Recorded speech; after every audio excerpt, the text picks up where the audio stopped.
रात को यहाँ क्या बात है? सर, मेरा हीरे का बंदा कहीं खो गया है। लगता है नाचते वक्त कहीं गिर गया होगा। मुझे तो बहुत डर लगता है। आप चलिए ना मेरे साथ ढूंढने के लिए। लेकिन इतनी रात को कहाँ मिलेगा? सुबह ढूंढ लेंगे। बहुत कीमती बंदा है, अगर किसी के हाथ लग गया तो मिलेगा नहीं। देखिए मेरे पास टॉर्च भी है, हीरा है, थोड़ी सी रोशनी में जरूर चमकेगा। प्लीज चलिए ना।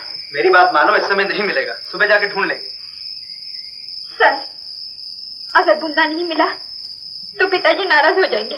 चलिए ना। रीता, तुम जिद कर रही हो, मैंने कह दिया ना। मुझ पे रहम कीजिए, मैं आपके हाथ जोड़ती हूँ। अरे ये क्या कर रही हो? मुझे पिताजी से बहुत डर लगता है। बुंदा बहुत कीमती है, अगर नहीं मिला तो सबसे पहले तो तुम्हें कीमती चीजें लानी नहीं चाहिए अपने साथ। चलो। बेकार में जिद कर रही हो तुम। भला इस अंधेरे में कोई खोई हुई चीज मिल सकती? ये ढूंढने वाले की नजर पे डिपेंड करता है। अगर सही जगह पे गई तो मिल सकती है। मुझे तो उम्मीद नहीं।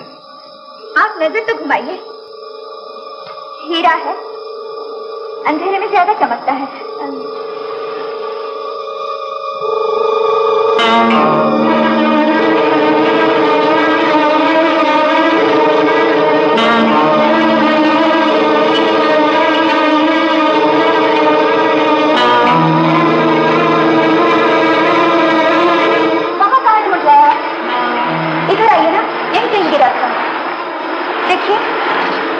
मैं अब भी कहता हूँ सुबह आके हम लोग ढूंढ लेंगे। मुझे मालूम है यही कहीं गिरा था। थोड़ी देर ढूंढने से मिल जाएगा।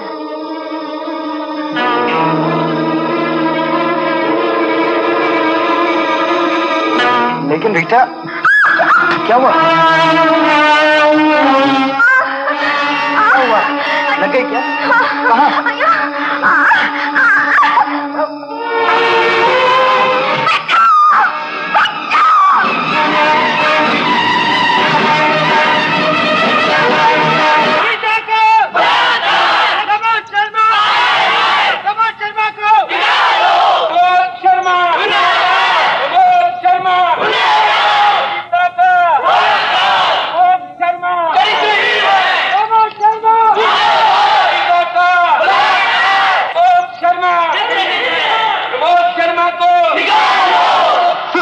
हमें पढ़ाना नहीं आता, यही पढ़ाई हुई क्या?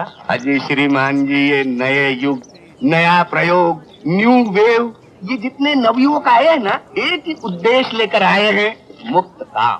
हाँ, आजकल अपनी फिल्मों में भी यही हो रहा है, छिछोरापन, नंगापन। आप फिल्मों की बातें कर रहे हैं, कल ये हमारे विद्यालय में आएगा और विद्यालय से आने के बाद में हमारे घरों में आएगा और घरों से आप देखेंगे कि सड़कों पर द्रौपदी वस्त्र हरण हो रहा है। लेकिन पंडित जी, इसे रोकना चाहिए। अवश्य रोकना चाहिए।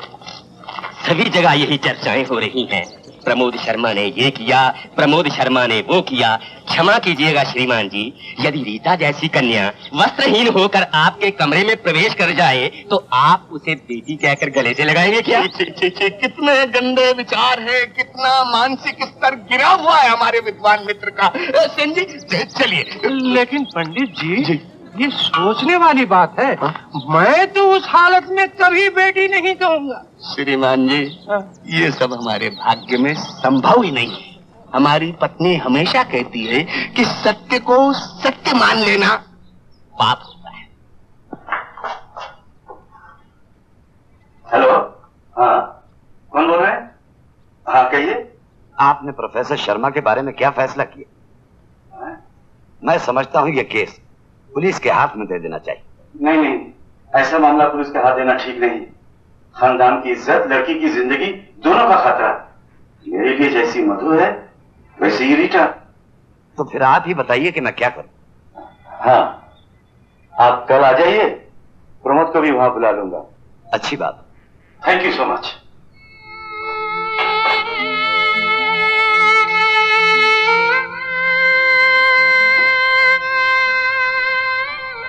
बेटी, तेरे दिल पर क्या गुजर रही है मैं जानता हूं।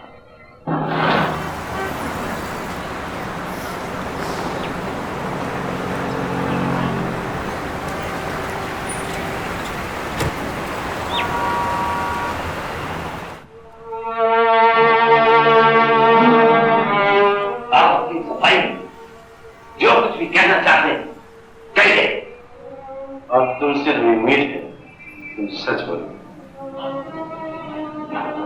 मुझे अफसोस है सर कि आप अब तक मुझे पहचान नहीं सके, समझ नहीं सके। मैं बस इतना कहना चाहता हूं कि जिसे आप सच समझ रहे हैं वो झूठ है। बस इसके सिवा मैं कुछ नहीं कहना चाहता। तुम्हारा मतलब है कि मेरी बेटी ने झूठ बोला, तमाम स्टूडेंट्स ने झूठ बोला?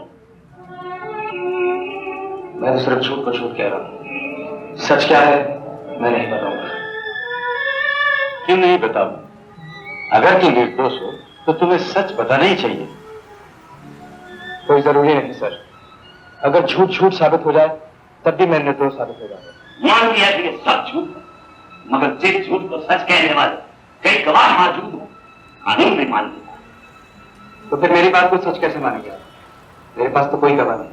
लगता है कि तुम आसानी से नहीं मानो। देखिए चेयरमैन साहब, उस रात जो कुछ भी हुआ मेरे और रीटा के बीच हुआ। अगर आप सच जानना चाहते हैं तो रीटा को यहाँ बुलाइए, जो कुछ कहना उसके सामने कहूंगा। तुम्हारे जैसे चित्रहीन के सामने हम मेरी बेटी कभी नहीं आए।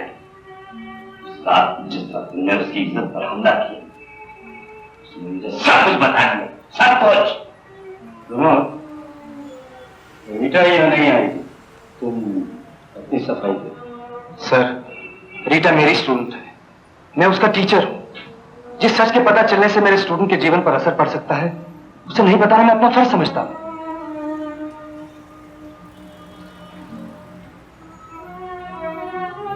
आप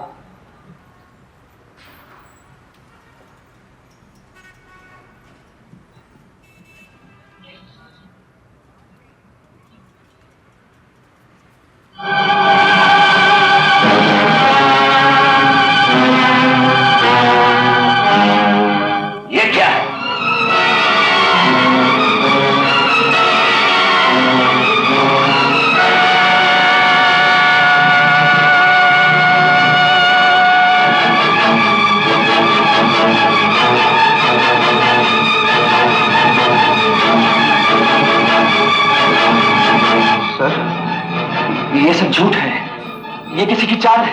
हाँ हाँ, मेरी बेटी झूठी है, सारे स्टूडेंट झूठे हैं और सारी दुनिया झूठी है। ये तस्वीरें भी झूठी। क्या हम लोगों की आंखें भी सच और झूठ नहीं देख सकती?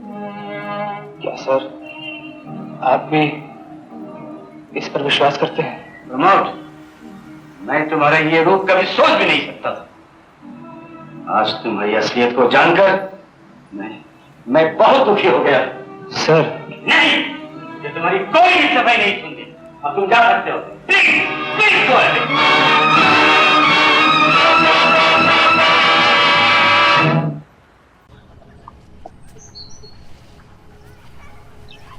शुक्र है चेयरमैन मान गए। किस बात के लिए? सभी बातों के लिए। पुलिस के इस मामले में कोई दखल नहीं होगा, खास कोई इंक्वायरी भी नहीं होगी और प्रमोद को रिजाइन करके यहाँ से चले जाने की आजादी होगी। और वो जो इल्जाम लगाए गए हैं प्रमोद पर, उसका क्या होगा? हम लोगों ने फैसला किया है, बात को यही दबा देंगे। बेकार कीचड़ उछलने से क्या फायदा। इसका मतलब है आप लोगों को प्रमोद पर शक है?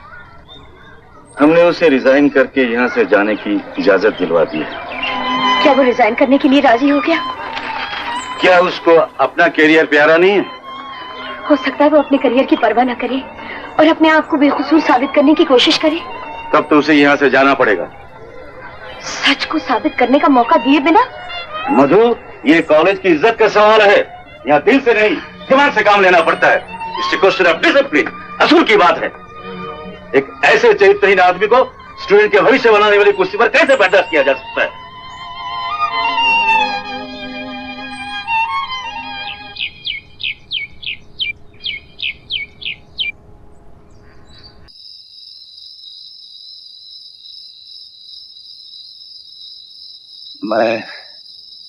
जा रहा हूं।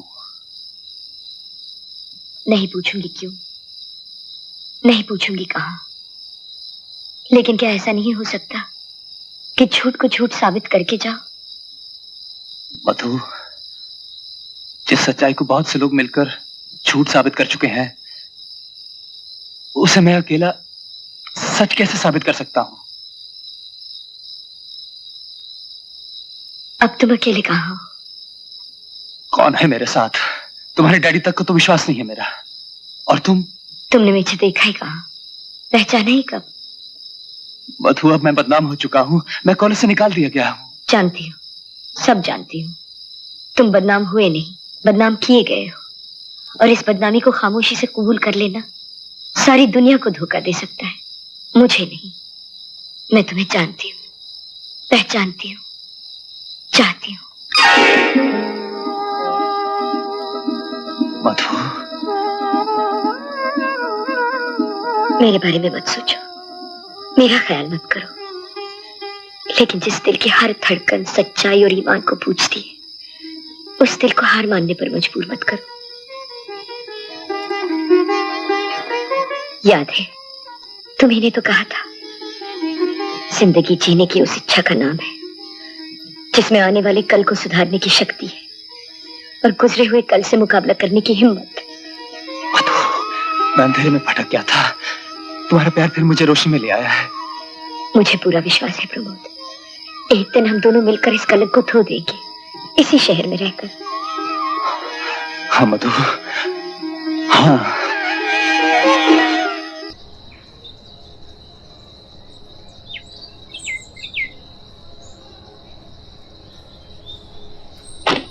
मधु, मैं प्रोफेसर सेन से मिलके आता हूँ।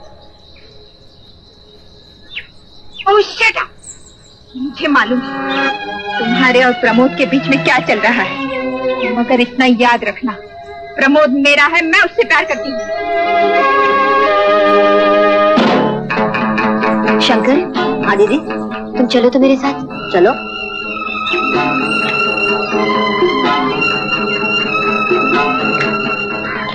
ये लो 500 रुपए।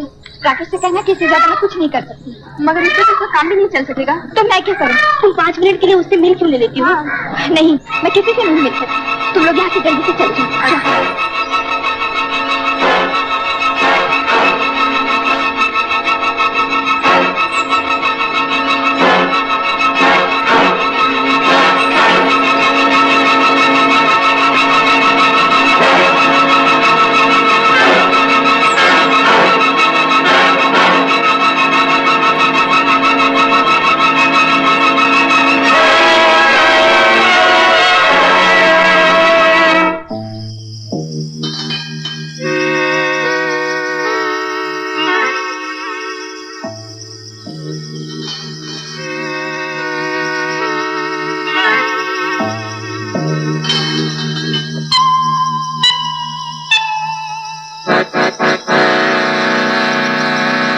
दीदी, वो दोनों लड़कियां उस कमरे की तरफ गई है, लगता है राकेश का कोई अड्डा है वहाँ। रंजीत, ये 500 रुपया रख, बाकी के पैसे बाद में मिल जाएंगे। पहले तू मुझे सब नेगेटिव दे दे। देख कमाल है यार, तुम्हारा भी जवाब नहीं। 5000 की रकम को 500 में टरकाना चाहते हो यार? तू घबराता क्यों है? अब राकेश के हाथ में एक सोने की चिड़िया फंसी हुई है। कल रीता आ रही है, किसी भी पोज में फोटो ले लेना, फिर कई 5000 तुझ पर कुर्बान कर देंगे यार। देखोगे राकेश, मैं इन सब चक्करों में फंसना नहीं चाहता हूँ। मैं धंधे वाला आदमी हूँ। और फिर वो तुम्हारा प्रोफेसर शर्मा अभी तक इसी शहर में है। मैं जाने साला कर दूं, कौन सा गुल खिला दे। देखो भाई, तुम अपने नेगेटिव दे जाओ और मेरी रकम मुझे दे दो। चलो यार, तुम्हारी बात मान लेते। कल नेगेटिव ले आओ और पैसे ले जाओ, लेकिन एक शर्त, एक आध पैसे, दूसरा नेगेटिव। मंजूर है? मंजूर है।